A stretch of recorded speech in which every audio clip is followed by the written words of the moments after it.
Hindi pa maituturing na lusot sa issue ng budget insertion sina Senador Jinggoy Estrada at Senador Joel Villanueva. Yan ay para kay Senate Blue Ribbon Committee Chairperson Panfilo Lacson. Pinayagan naman lumabas sa Senado si dating DPWH Engineer Bryce Hernandez ng isang araw para kumalap ng ebidensya sa kanyang mga alegasyon. Nakatutok si Sandra Aguinaldo. So hindi mo kilala si Senator Jinggoy at hindi ka nagdala ng pera sa kanya? Hindi po. Kahit po kay Bryce, wala po akong dinalang pera. Okay. So talagang safe ka na. Please, continue.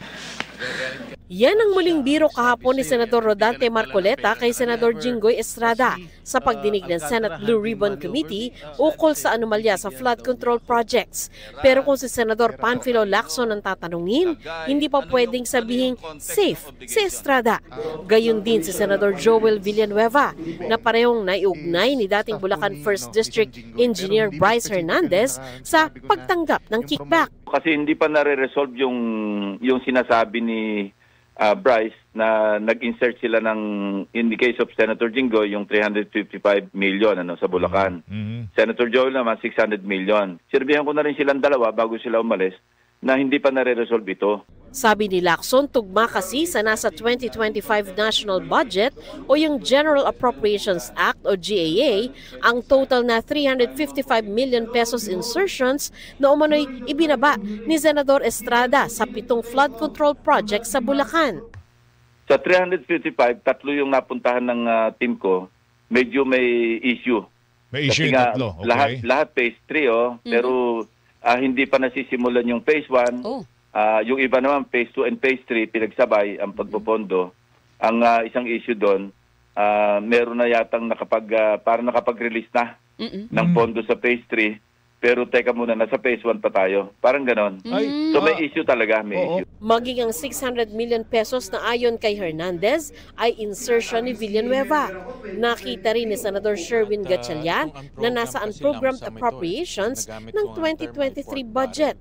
Ang unprogrammed appropriations ay bahagi ng pambansang budget pero wala pang nakalaan na pondo at walang detalye sa simula.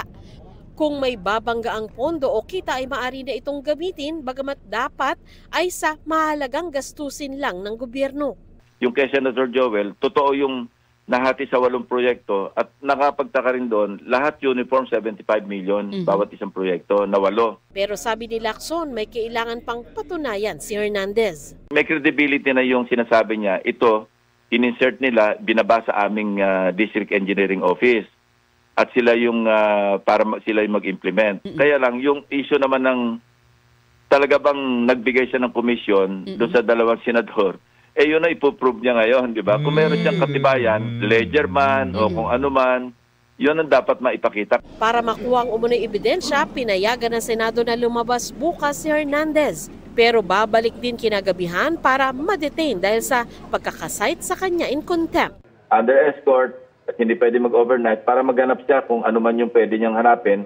Itinanggi na ni Estrada na sangkot siya sa anomalya at tumaasa aniya ng patas at makatarungang investigasyon ng Independent Commission for Infrastructure. Sabi naman ni Villanueva, wala siyang kapangyarihan sa unprogrammed funds at hindi siya ang nagpasok ng proyekto roon.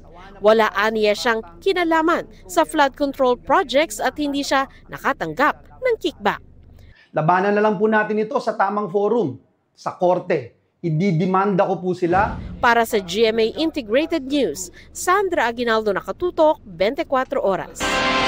Sumailalim na sa evaluation ng mag-asawang Curly at Sara Diskaya para malaman kung maaring ipasok sa Witness Protection Program.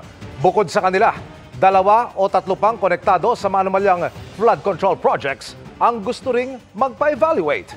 Nakatutok si Salima Refran.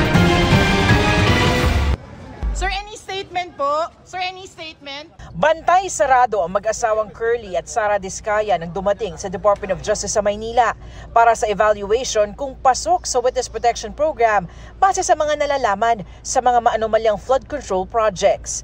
Matatandaang sa pagdinig ng Senate Blue Ribbon Committee, pinangalanan ng mga diskaya ang mga kongresistang tumatanggap umano ng porsyento sa mga proyekto ng DPWH mula 2022. Ang nagsagawa ng evaluation sa kanila, ang mismong Secretary of Justice na Chief Implementer ng WPP. Confidential ang proceedings ng witness protection. I think that they're really looking for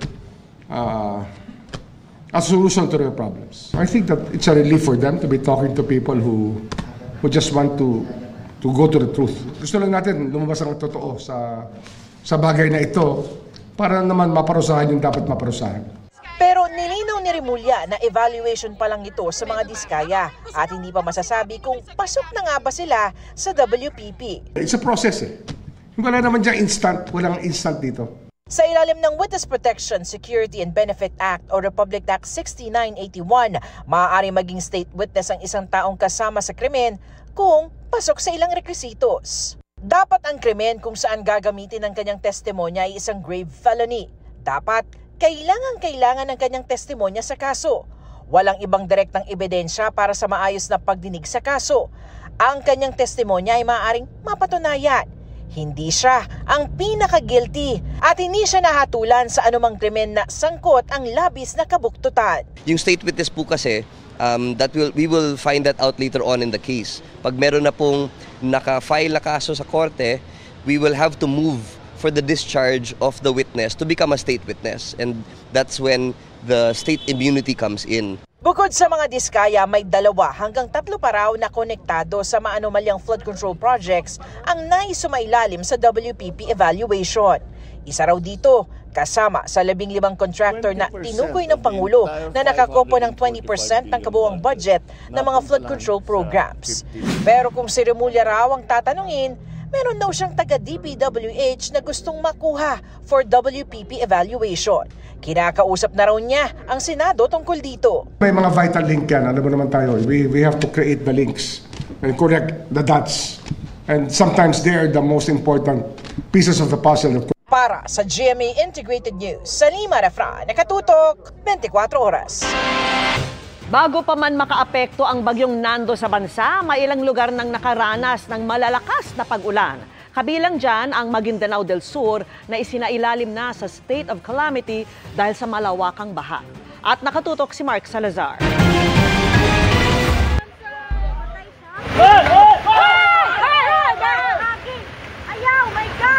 Pilit na pinigilan ng mga residente ang pagtawid ng motorsiklong yan sa spillway sa Valencia City, Bukidnon. Malakas na kasi ang ragasan ng tubig doon dahil sa malakas na mga pag-ulan. Kita rin ang lawak ng baha na umapaw sa tulay sa Purok 6 kung saan na stranded ang mga residente. Labis naman ang hagulhol ng babaeng yan na balot sa putik matapos anurin ng baha ang kanyang anak. Ang baha umabot pa hanggang dibdib sa ilang lugar sa lungsod. Pagkupa, tumambad sa mga residente ang bangkay ng isang bata na natabunan na ng putik. Sa tala ng Valencia City DRRMO, hindi bababa sa 4 ang nasawi sa pagbaha. Tuloy naman ang paghahanap sa 6 pang nawawala. Sa Kansalakan River, sa Gihulngan City, Negros Oriental, isa-isang tinawid ng mga residenteng ito ang buhat nilang mga motorsiklo. Delikado na kasi itong daanan dahil sa malakas na agos, dulot ng umapaw na spillway. Ayon sa mga residente, 1 oras silang na-stranded dahil sa ragasan ng tubig. Sa Maguindanao del Sur, nagdeklara na ng state of calamity dahil sa malawakang pagbaha. Gaya sa bayan ng Datu Montual, kung saan abot hita na ang tubig. So sa ngayon, patuloy pa rin pagtaas ng tubig. Pinasok na rin ng baha ang mga bahay na ayon sa MDRRMC ay dahil sa pag-apaw ng Pulanggi River. Nagpakawala din ng tubig ang Malmar, Bukidnon at Agusan Dams matapos umabot sa critical level dahil sa malakas na mga pag-ulan. Kasalukuyan po tayo ngayon naghahakot ng mga patient, papunta sila sa evacuation center. Malaking bahagi rin ng bayan ng Buluan ang nalubog sa baha. Damay pati ang ospital kung saan agad inilikas sa mga pasyente para dalhin sa mas matataas na lugar. Nagsagawa rin ng rescue operations ang awtoridad para sa mga residenteng natrap sa kani-kanilang bahay. Pinasok rin ng baha ang mga bahay sa Tacurong City, Sultan Kudarat dahil pa rin sa malalakas na pag-ulan. Tumaas din ang tubig sa mga kalsada na pahirapan sa mga motorista. Kanya-kanyang silong naman sa mga tent ang mga dumalo sa Talakudong Festival dahil sa malakas na buhos ng ulan. Patuloy ang assessment ng CDRRMO sa mga apektadong lugar. Sa Curuan, Zamboanga City, nasa 40 individual, kabilang ang ilang bata ang inilikas dahil din sa baha na abot hita sa ilang kalsada. Apektado pati mga negosyo. Kasalukuyang nasa evacuation center ang mga apektadong pamilya. Ang mga pag-ulan sa ilang bahagi ng Mindanao dulot ng habagat at localized thunderstorms ayon sa Pag-asa. Sa dagat nasakop ng dilasag sa Aurora. Nasagip ang 4 na mangingisda nitong Miyerkules na 10 oras na umanong nagpapalutang-lutang sa dagat. Ayon sa mga nasagip, lumubog ang kanilang bangka nang lumaki ang mga alon Martes ng gabi sa kasagsagan ng bagyong Mirasol. Para sa GMA Integrated News, Mark Salazar, nakatutok 24 oras. At alamin na natin ang latest sa bagyong Nando na naging tropical storm at inaasahang mas lalakas pa sa mga susunod na araw. Ihahatid yan ni Amor La Rosa ng GMA Integrated News Weather Center. Amor, kamusta na ang magiging lagay ng panahon ngayong weekend? Salamat Vicky, mga kapuso, ngayong weekend unti-unti na pong magsisimulang lumapit ang bagyong Nando sa hilagang Luzon at posible pa rin lumakas yan bilang super typhoon. Nagbabadya ring humagupit ang habagat na palalakasin ng bagyong Nando. Huling nakita ang sentro ng bagyong Nando sa layong 905 kilometers silangan ng Central Luzon. Taglay po nito ang lakas ng hangin na abot sa 85 kilometers per hour at yung pagbugso niyan 105 kilometers per hour na. Kumikilos po yan pa west-northwest sa bilis na 10 kilometers per hour. Sa pinakahuling track na inilabas po ng Pag-asa, unti-unti na ngang lalapit dito sa ating bansa itong bagyong Nando ngayong weekend. At posible po itong dumaan malapit o di kaya naman mag-landfall po dito yan sa Babuyan Islands mula Lunes ng hapon hanggang Martes ng madaling araw. Pero muli po mga kapuso, sa tinatawag po natin na cone of probability, ito po yung highlighted part dito sa ating mapa, hindi lamang itong Babuyan Group of Islands ang dapat maghanda o maging alerto dahil sakali man po na tumaas ito pong galaw nitong bagyo o kaya naman po ay bumaba, maaring dito po sa Batanes o sa Cagayan ito mag-landfall. Maaring dito nga rin po sa may northern part ng Isabela. At sa lawak po nitong bagyong Nando, inaasahan po natin na yung direktang epekto po niyan ay mararamdaman dito sa malaking bahagi ng Northern Luzon at pati na rin dyan po sa may Central Luzon. Habang lumalapit, lalakas pa ang bagyo at posibleng nasa typhoon category bukas at super typhoon sa Lunes bago pa po niyan marating itong bahagi ng Babuyan Islands. Ayon po sa Pag-asa, posible naman na Martes ng tanghali o hapon ay nasa labas na yan ng Philippine Area of Responsibility.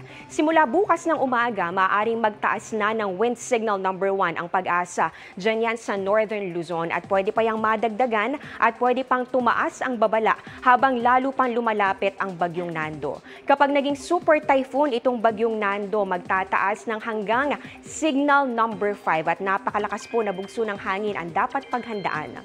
Palalakasin din ng bagyong Nando itong habagat kaya kahit yung mga lugar na hindi po tinutumbok nito pong bagyong Nando pwede pong makaranas pa rin ng maulang panahon at dapat po nating paghandaan din ito pong banta na mga pagbaha o landslide sa mga susunod na araw.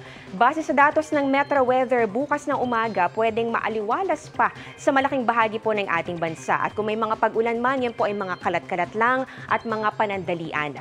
Sabado po ng hapon may mga pag-ulan na dito po yan sa halos buong Luzon. Inaasahan po yan northern down to central and southern Luzon. At kapag po may mga malalakas na ulan dahil po yan sa thunderstorms, ay doble ingat po tayo at mag-monitor ng advisories.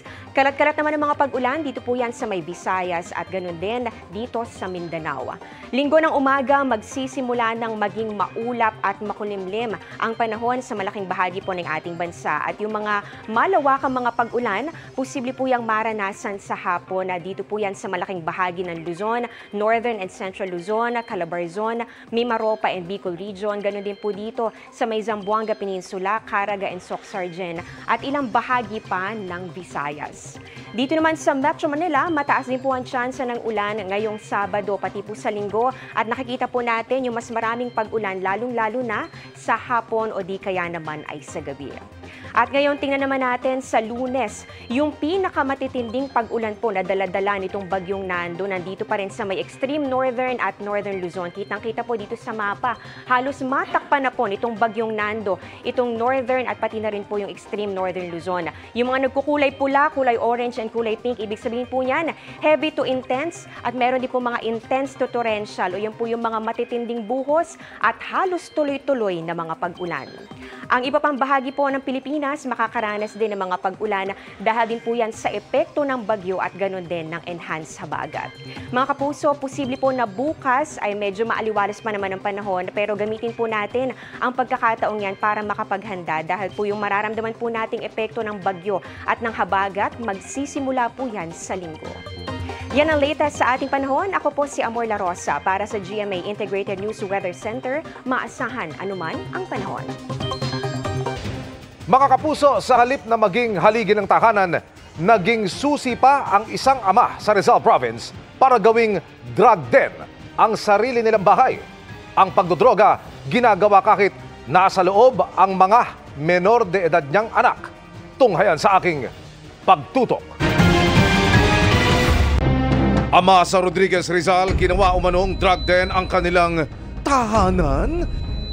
Sa eksklusibong mga video na nakuha ng resibo, makikita ang kanyang mga menor de edad na anak na nasa gilid ng kwarto habang si Ita ay busy sa session kasama ang iba pang mga lalaki. Humingi ng saklolo sa resibo ang ina ng mga bata na isang OFW. Itatago namin siya sa pangalang Jenny. Hindi ko na po talaga matanggap, matiis pa na tatagal ng ganun yung sitwasyon ng mga anak ko.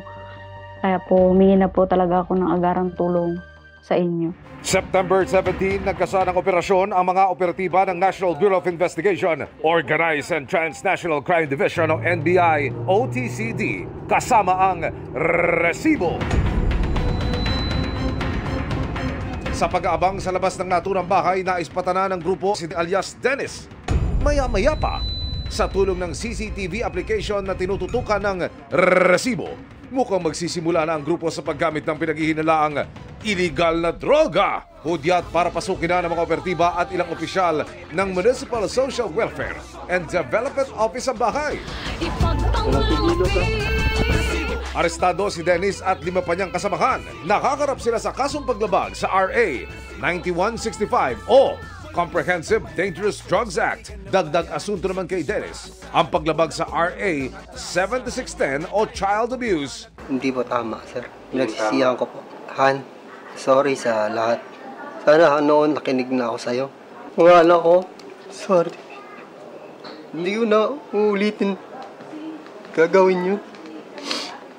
Sa ngayon, nasa pangangalaga na ng MSWDO ang mga bata. Ang kabuuan ng mga resibong eksklusibo naming nakalap, kabilang na ang iba pang mga atraso ni Dennis na nahulikam din sa CCTV. Abangan ngayong linggo, 2:45 p.m. bago mag-FPJ sa GMA. Nasa red alert na ang pagtugon sa emergency sa buong Ilocos Region dahil sa banta ng bagyong Nando. Ang latest doon, tinutukan live ni Sandy Salvacio ng GMA Regional TV. Sandy? Mel, sa mga oras na ito ay on standby na ang lahat ng mga rescue at response team ng mga probinsya sa Ilocos Region. Habang maulap pa lang at wala pang ulan, pinagtatabas na ng mga tauhan ng City Hall at barangay ang mga puno sa Barangay 17 Tabug ng Batac City, Ilocos Norte. Delikado. Kaya inaalis namin yung punong sa malapit sa kalsada. Maganda talaga ito, ma'am, kasi pag may bagyo, kahit malakas ang ulan, walang babagsak na kahoy. Nakaantabay na rin ang emergency vehicle at rescue equipment para sa bawat probinsya at naka-red alert status ang lahat ng Kapitolyo sa buong Ilocos Region. Handa na ring maglikas ng mga nakatira sa mga mabababang lugar at mga baybayin o tabing ilog bago ang pagdating ng bagyong Nando. Especially sa mga areas na susceptible ng flooding, yung rain-induced landslide. Yung mga malalapit sa mga river systems din ay maaring mag-swell, kaya unahan na natin. Pati ipapamahaging relief goods na mga babagyuhin ay nakahanda na. Mel, sa Barangay La Paz, Lawag City ay hindi pa tumataas ang Padsan River pero umapaw na ang Agno River kaya binabantayan ng Office of Civil Defense ang pag-apaw ng Agno River lalo't makakaapekto sa mahigit 300 barangay mula sa iba't ibang probinsya. Mel? Maraming salamat sa iyo, Sandy Salvacio ng GMA Regional TV.